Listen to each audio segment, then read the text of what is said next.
Hello दोस्तों, स्वागत है आपका हमारे यूट्यूब चैनल कॉमिक फैन पर। चलिए शुरू करते हैं। नेगेटिव का 5वां भाग। मुझे इस पर शीन फुंकार का प्रयोग करना पड़ेगा। बेहोश होने के बाद यह इन छायाओं को किसी काम का नहीं रहेगा। आह, यह सब क्या हो रहा है? तुम लोगों से हमें सुरक्षा की उम्मीद है, पर तुम लोग तो आपस में ही लड़ रहे हो और आतंक फैला रहे हो। ये तिरंगा था, इसलिए मेरी फुंकार के असर को एक पल के लिए सह गया, पर अब यह नॉर्मल है। आप घबराइए नहीं, हम आपकी सुरक्षा के लिए यहाँ मौजूद है। सामान्य होकर कैसा लग रहा है तिरंगा? सामान्य? पर मुझे हुआ क्या था? मैं तो और तुम लोग यहाँ क्या कर रहे हो? यहाँ तुम अकेले नहीं हो भाई तिरंगा, तुम्हारी पूरी पार्टी है यहाँ पर। परमाणु, ध्रुव और डोगा भी। डोगा रॉकेट लॉन्चिंग साइट की तरफ बढ़ रहा है। ध्रुव और लोरी उसी को रोकने की कोशिश में लगे हैं। सॉरी डोगा, सिलेंडर फोड़ना ही पड़ेगा। फिलहाल तुम्हें ज़्यादा चोट नहीं पहुंचेगी, क्योंकि सिलेंडर का फ्यूल लगभग खत्म हो चुका है। मुझे इन गोलों को कब्जे में लेना ही होगा, क्योंकि इनमें से ही किसी एक में लोरी कैद है। डोगा के रुकते ही अब कायदे से इन गोलों को भी रुक जाना चाहिए।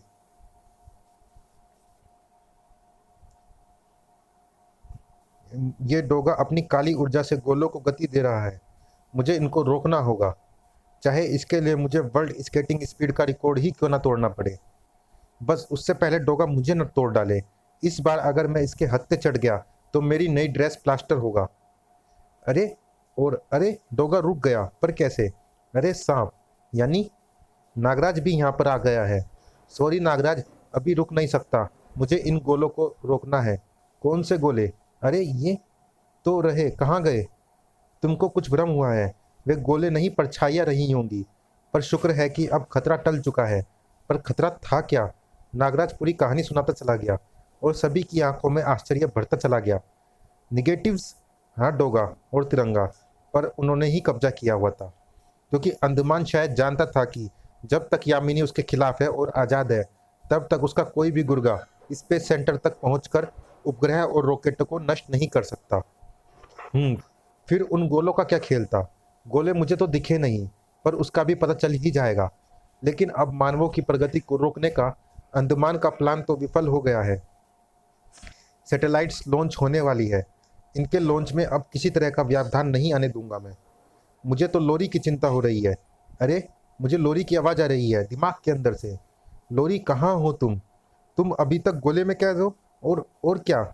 ये क्यों? ओह समझा, पर ओह, संपर्क टूट रहा है। क्या हुआ ध्रुव? गड़बड़ है। वे गोले सैटेलाइट्स में जाकर छिप गए हैं। सैटेलाइट्स के लॉन्च को रोकना होगा। रुक जाओ ध्रुव, तुम पर अंडमान का असर हो रहा है।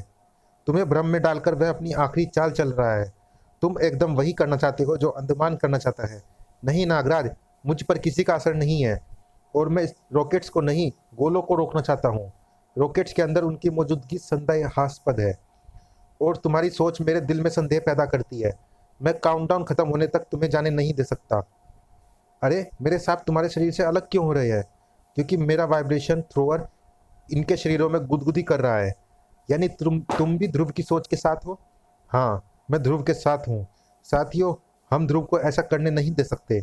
अगर ये लॉन्च टल गए तो अगले 6 महीने तक अनुकूल परिस्थितियाँ नहीं रहेंगी। तो आज परिस्थितियाँ कौन सी अनुकूल है? ध्रुव सही कह रहा है, कुछ गड़बड़ है। जांच तक रुकना चाहिए। ये अंतर्राष्ट्रीय मसला है, देश की इज्जत का सवाल है। अगर लॉन्च टल गया तो देश की नाक कट जाएगी। तिरंगा ऐसा नहीं होने देगा। अगर उन गोलों की वजह से कुछ गड़बड़ हुई तो नाक तब भी कट जाएगी, और मैं ऐसा नहीं होने दूंगा। ठहरो ध्रुव, हम आपस में लड़कर दुश्मनों के हाथों में खेल रहे हैं। रुक जाओ। अगर अगर कुछ गड़बड़ हुई तो हम बाद में भी उसे सही कर सकते हैं। ये हम वैज्ञानिकों से बात करके तय कर सकते हैं। सॉरी ध्रुव, इस स्थिति में मैं तुम्हें कंट्रोल सेंटर के अंदर जाने नहीं दे सकता। ये चीटिंग थी तिरंगा, अब हीटिंग होगी। ना ना ना, मैंने कहा ना कि मैं यहाँ पर कुछ भी गड़बड़ नहीं होने दूंगा। उठने की कोशिश मत करना ध्रुव, वरना तुम गलत कर रहे हो तिरंगा, और डोगा गलत को भी गलत तरीके से नहीं होने देता। काउंटडाउन शुरू हो चुका है, अब इसमें व्यवधान नहीं डाला जा सकता। परिस्थिति को समझो डोगा, परिस्थिति को तुम समझो नागराज। काउंटडाउन तो तुमने अब शुरू किया है। अगर नागराज में लाखों सर्पों का बल था तो डोगा की रगों में ज्वालामुखी का लावा था। तुम वाकई ध्रुव हो, अपने निर्णय पर अटल। मुझसे स्तंभ छीनने की कोशिश में तुमने स्टार लाइन का वार करके गलती कर दी, क्योंकि अब तुम खुद स्टार लाइन के दूसरे छोर से बंधे हो। अब तुम चाहकर भी इस दूसरे डिस्चार्ज से बच नहीं सकते। गलत तिरंगा, क्योंकि दूसरे छोर से अब मैं नहीं, तुम लिपटे हो। Good trick. डोगा के लिए नागराज को रोक पाना संभव नहीं था। गोलियां हर चीज का समाधान नहीं होती डोगा। नागराज का तो कतई आकड़ा बड़ा औरों के लिए गोली होगी, पर तेरे लिए दवाई की गोली है नागराज, क्योंकि ये एक्सप्लोजिव बुलेट्स तेरा दिमाग ठीक कर देंगी। मुझे समझ जाना चाहिए था कि डोगा मामूली वार नहीं करेगा। सॉरी नागराज, पर जब तक ध्रुव रॉकेट लॉन्च को रोक ना ले, तुम्हें रुकना ही पड़ेगा। माफ करना ध्रुव, इस क्षेत्र में अनाधिकृत प्रवेश निषेध है। तुम्हें रुकना होगा, उससे पहले तुम खुद रुक जाओ परमाणु। तुम्हारी बेल्ट का एक बटन को दबाने भर की देर है। सॉरी चंडिका, तिरंगा से मुठभेड़ के बाद मैंने अपने कंट्रोल्स को वॉइस कमांड पर शिफ्ट कर दिया है। वॉइस कंट्रोल यानी अब सिर्फ तुम्हारा हुक्म चलेगा। बिल्कुल ठीक है, तो फिर बोलो। All system shut down. मेरी आवाज़ यह कहाँ से आ रही है? सिंपल, इस वर्ड वॉइस रिकॉर्ड एडिटर से। इसने तुम्हारी आवाज़ को रिकॉर्ड किया और इसे स्लाइस करके यह मैसेज बना डाला। अब मैं वैज्ञानिकों को समय रहते रोक पाऊंगा। नागराज, तुम तो डोगा से उलझे हुए थे। फिर डोगा डोगा का दिमाग कुछ ज़्यादा ही गर्म हो गया था, तो मैंने उसे ठंडा करवा दिया। ध्रुव भी ज़्यादा बेहतर तभी सोच पाएगा जब यह ठंडे दिमाग से सोचेगा। अरे, ये मेरी शीतलहर नहीं बनेगी। वाइब्रो गैजेट के वाइब्रेशन पहले इसको दूर चूर चूर करेंगे और फिर तुम्हारे घमंड को। ग्रेट, थैंक्स चंडिका, कमाल का गैजेट है। कमाल की तो तुम्हारी बहन है। यह गैजेट्स उसी ने दिए। या बस ध्रुव, अब जिद छोड़ भी दो। काउंटडाउन में सिर्फ 1 मिनट बचा है, यानी समय कम है। ओह, ये सब मुझे बांधने में एक पल भी नहीं लगाएंगे। नागराज वाकई फुर्तीला है। मैं किसी भी चीज़ में इसकी बराबरी नहीं कर सकता।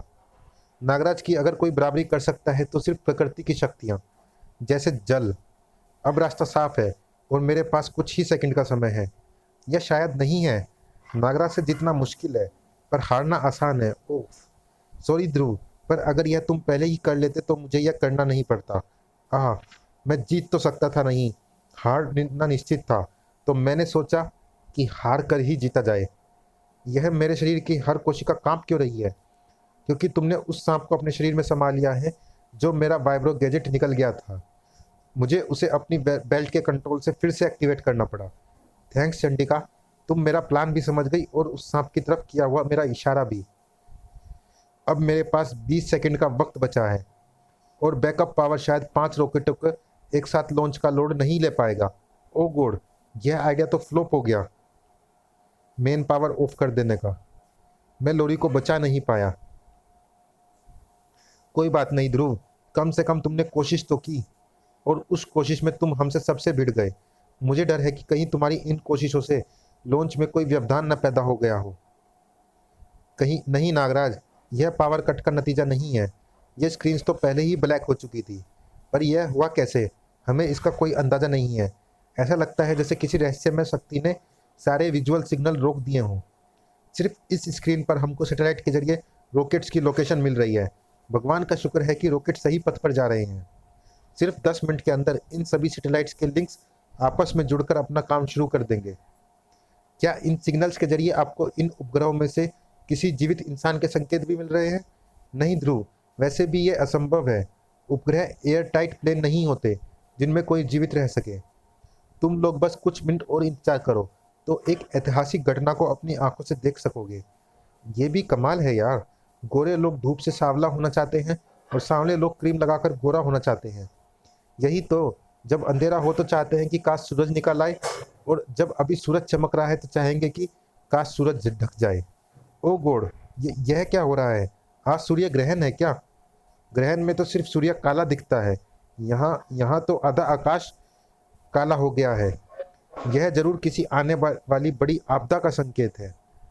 कयामत आ गई है क्या? या कयामत की शुरुआत हो चुकी थी। रहस्यमय शक्ति के द्वारा सूर्य की किरणों के अवरुद्ध होते ही निगेटिव्स ने अपनी काली शक्तियों का नमूना दिखाना शुरू कर दिया था, और इन सब का असर पानी पर भी फैल रहा था। और इस कयामत को पूरी दुनिया को अपने अंदर समेटने में ज़्यादा वक्त नहीं लगना था। सर, अभी लॉन्च हुई एक सैटेलाइट के कवरिंग एरिया में कुछ अजीब सा घट रहा है। वहाँ पर ना बादल है ना धुंध, कोई ग्रहण भी नहीं है, पर सूर्य छुप गया है।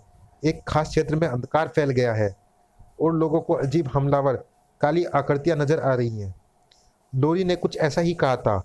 उन गोलों में सूर्य की किरणें सोखने की अद्भुत क्षमता थी। तुम बार बार किन गोलों की बात कर रहे हो? वही गोले जिनको यहाँ तक पहुँचाने के लिए शायद डोगा का सहारा लिया गया। मेरा मतलब मैं समझा नहीं। ध्रुव पूरा घटनाक्रम बताता चला गया। मुझे ऐसा याद आ रहा है कि गोले जैसी चीज मैंने भी ट्रेन के पास देखी थी, पर अंडमान तो बंदी बन चुका है और यामिनी तल क्षेत्र में है। फिर यह काम किसका हो सकता है? एक मिनट, मुझे लोरी की आवाज़ आ रही है। वह मुझसे संपर्क बना रही है। ओह, वह इस बात की पुष्टि कर रही है कि सारा बीच पर अंधकार सैटेलाइट्स के सूर्य की किरणों को अवरुद्ध करने के कारण ही फैल रहा है। और ओह, स्थिति भयावह है। अंधेरे से निगेटिव्स पैदा हो रहे हैं और इंसानों को कब्जे में ले रहे हैं। हमको तुरंत इस गुंडागर्दी को जड़ से उखाड़ना होगा। जड़ को कैसे उखाड़ोगे? क्योंकि जड़ तो तुम सब खुद ही हो। तुम सब ने मेरी योजना को पूरा करने में थोड़ी थोड़ी मदद की है। शुरुआत लोरी ने उन ग्रहण गोलों को ढूंढ कर की, जिसकी तलाश मैंने बहुत पहले शुरू की थी, पर अंडमान ने मुझे कैद करके मेरी तलाश को वहीं रोक दिया था। यामिनी? हाँ, यामिनी। इस कहानी का मुख्य पात्र अंडमान नहीं, मैं हूँ नागराज। यानी यानी मैं तुमको बचा नहीं रहा था, बल्कि अंडमान को पकड़ने में तुम्हारी मदद कर रहा था। अरे, पहले पूरी बात तो सुन लो। यह तो स्पष्ट है कि मैंने तुम्हारा प्रयोग अंडमान के खिलाफ किया। बीच में बोलकर मेरा मजा खराब क्यों कर रहे हो? लोरी द्वारा गोलों को खोजे जाने की खबर तल क्षेत्र तक तरंगों के जरिए पहुंचते ही अफरा तफरी मच गई। अंडमान जानता था कि मानवों के पास उन गोलों की रक्षा के लिए पर्याप्त शक्ति नहीं है। आज नहीं तो कल वे किसी न किसी निगेटिव्स के कब्जे में आ ही जाएंगे। उसने उन गोलों को अपनी निगरानी में लेने का फैसला किया, और यहीं वह गलती कर गया। गोलों के अंदर प्रकाश को सोखने की शक्ति थी, और यह प्रकाश की ही शक्ति थी जो मुझे कैद किए हुए थी। जैसे जैसे गोले पास आए, मेरे बंधन कमजोर पड़ते चले गए और मैं आज़ाद हो गई। उस वक्त निगेटिव्स का ग्रुप जहाज को तल क्षेत्र की तरफ ला रहा था और शिप के अंदर गोलों को ढूंढ भी रहा था।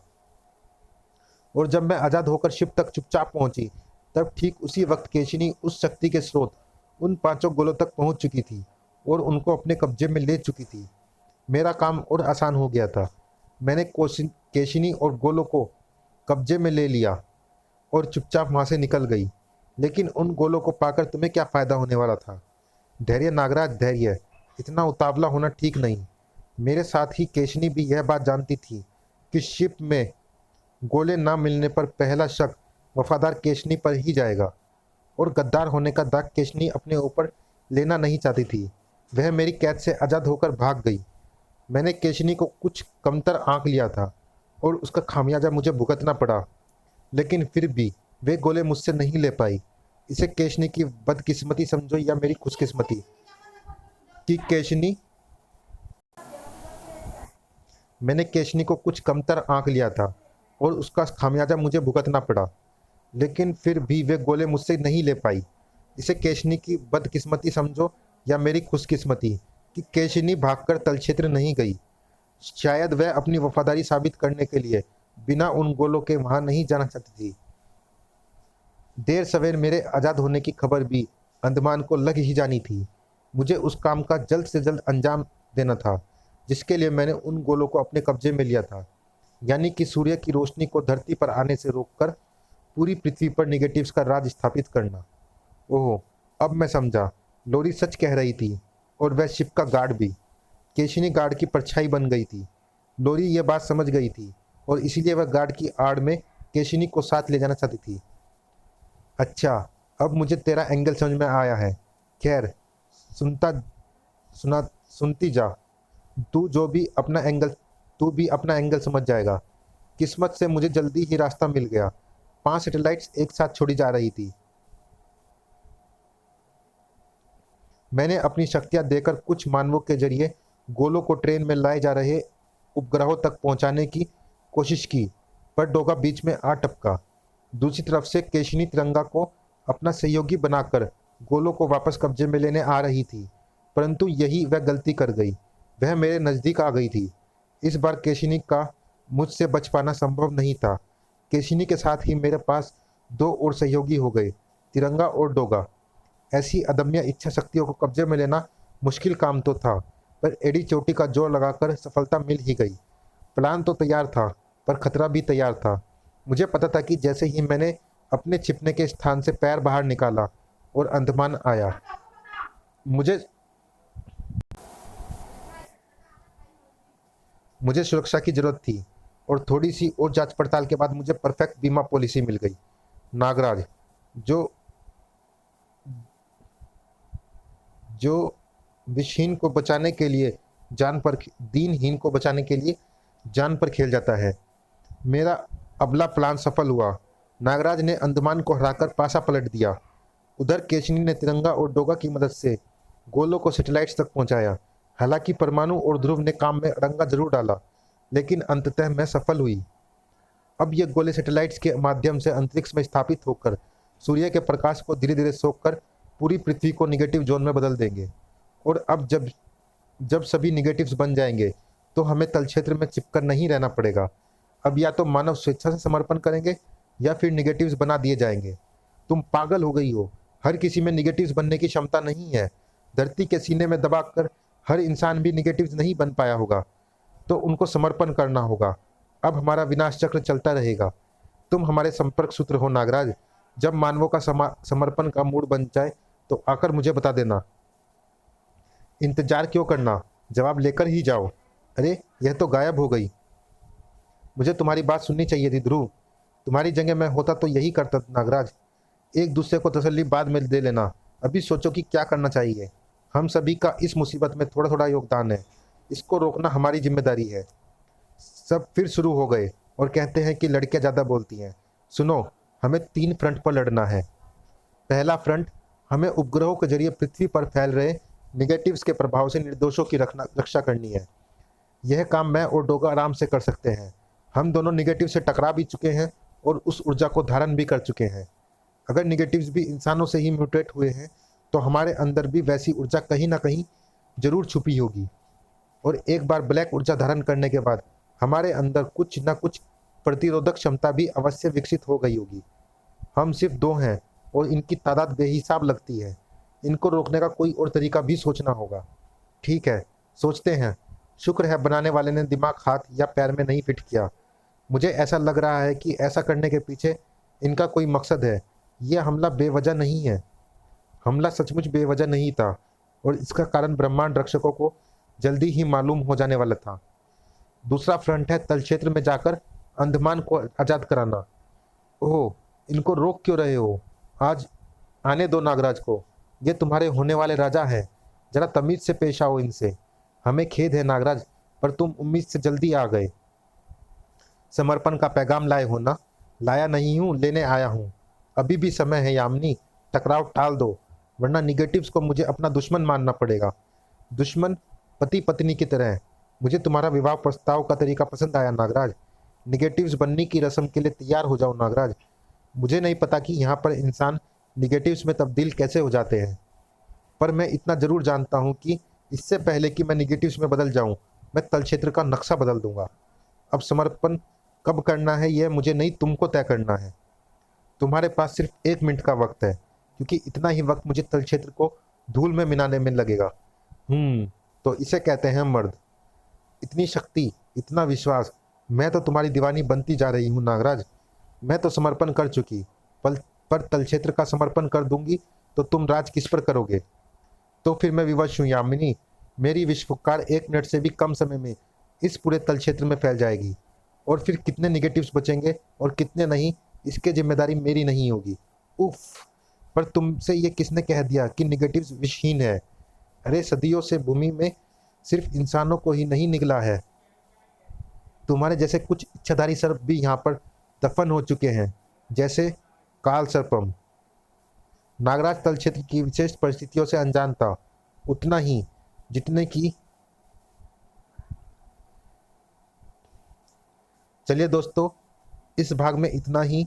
मिलते हैं किसी इस कॉमिक्स के अगले भाग में। तब तक के लिए धन्यवाद।